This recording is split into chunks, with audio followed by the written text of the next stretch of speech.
Each morning when I wake up, I tremble as I approach the chest where my son rests. I gently stroke his tiny skull, whispering good morning with a shaking voice. Even though I am utterly aware he can no longer hear me, I shudder with the thought. Is he feeling abandoned? I hope he knows I could never do that. Never leave him. When my son was taken by the fever, I was consumed by fear, the fear of him forever. He was only an infant, my only solace. So I clung to the tales my mother had whispered in my ears, the rituals and myths I'd heard as a child, bringing someone back from the underworld. It's so simple. I dismissed the tales of others who had failed, certain that my determination was unparalleled.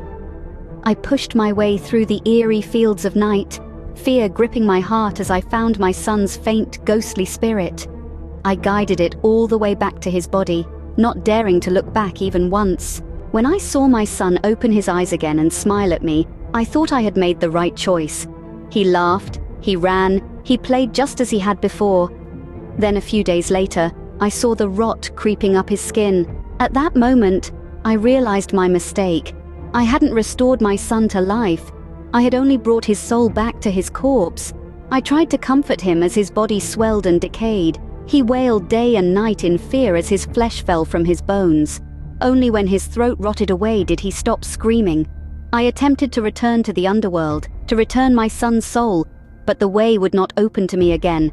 I cheated death, and my punishment was to keep what I stole.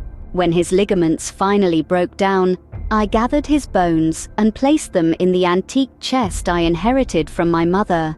Only the best would do for my son.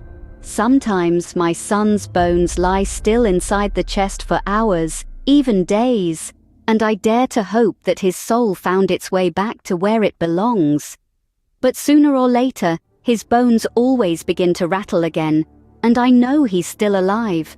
Once, all I wanted was to have my son here with me. But now, I would give anything for him to die,